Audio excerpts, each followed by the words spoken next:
19শে জ্যৈষ্ঠ ইংরাজি ৩রা জুন বুধবার শ্রী লোকনাথ ব্রহ্মচারীর তিরোধাম দিবস, অর্থাৎ আমাদের বাবা লোকনাথ বাবার তিরোধাম দিবস।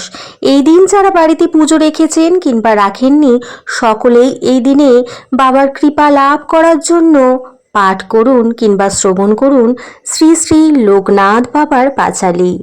ত্রিকালজ্ঞ মহাযোগী লোকনাথের জয়, পাপী তাপে উদ্ধারিতে হলেন উদয়।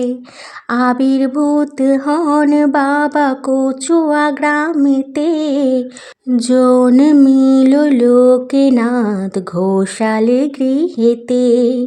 পিতা রাম কানাই ঘোষাল, কমলা দেবী মাতা, ধর্মপরায়ণা তিনি সতী প্রতিব্রতা। 11 বর্ষ যবে লোকনাথ হলো, ভগবান গাঙ্গুলি তারে সন্ন্যাস দীক্ষা দিল।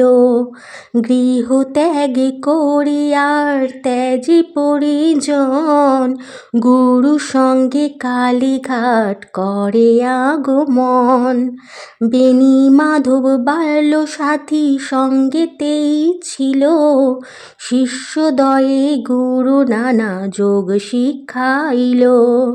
তারপর আসে তারা হিমাদ্রি শিখরে, দীর্ঘদিন সাধনায় সিদ্ধি লাভ করে। তারপর গুরু সঙ্গে শিষ্য 2 জন, পৃথিবীর নানা দেশ করেন ভ্রমণ। বিভিন্ন ধর্মের তত্ত্ব জানিবার তরে, উপস্থিত হন মক্কা মদিনা নগরে। কাবুলে আসিয়া মোল্লা সাদির ভবনে, কোরআন শরীফ পাঠ করেন যতনে। বিশ্ব পরিক্রমা শেষে বেণী মাধব সঙ্গেতে, উপস্থিত হন চন্দ্রনাথ পাহাড়েতে।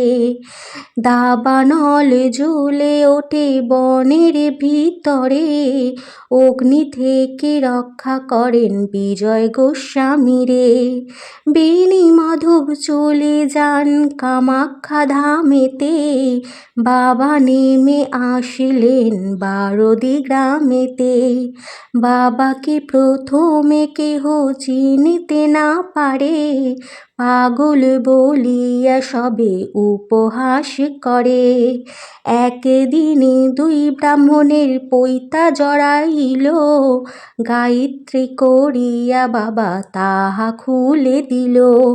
চারিদিকে এই কথা প্রচার হইল, দলে দলে ভক্তবৃন্দ আসিতে লাগিল।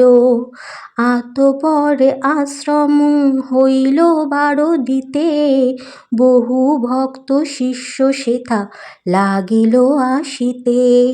পাপী তাপী রোগী কত আসিল তথায়, সবার কষ্ট বাবা করেন নিরাময়। শিষ্য আর ভক্তের বাবা বলেন এ কথা, আমাকে ঠাকুর রূপে পূজা করা বৃথা। শ্রদ্ধা ভক্তি নিয়ে যে বা আমারে ডাকিবে, অবশ্যই সেই ভক্ত মোর সাড়া পাবে। আমি নেই এই কথা করো না মনেতে, ছিলাম আছি থাকব সদা তোদের মাঝেতে। জলে স্থলে যখনই বিপদে পড়বি, তখনই আমার কথা স্মরণ করিবি। এই রূপে লোকনাথ কত লীলা করে, কার সাধ্য সেই সব বর্ণিবারে পারে। 160 বৎসর বাবার বয়স হইল, মর্তধাম ত্যাজিতে বাবার ইচ্ছা হইল। 1297 সাল 19 জ্যৈষ্ঠতে, দেহ ত্যাজি যান বাবা অমর লোকেতে। যার ঘরে বাবার চিত্ত রাখিবে যতনে, অন্য কষ্ট থাকিবে না তাহার ভুবনে। রোগ শোক দুঃখ কষ্ট সব তরে যাবে, পুত্র পৌত্র সহ সবে আনন্দে থাকিবে। বাবার পাঁচালি যে বা পরে কিংবা শোনে, পুণ্যবান সেই জন সদা রাখো মনে। কোনো মন্ত্র কোনো দীক্ষা নাই তার নামে, তার নামই মহামন্ত্র এই মর্ত ধামে। যত বেশি তার নাম উচ্চারিত হবে, মানব কল্যাণে তত অধিক হইবে। প্রিয় বন্ধুরা, ভিডিওটা যদি ভালো লেগে থাকে বন্ধুদের মধ্যে শেয়ার করে দেবেন এবং পাশে থাকার জন্য সাবস্ক্রাইব করে রাখবেন।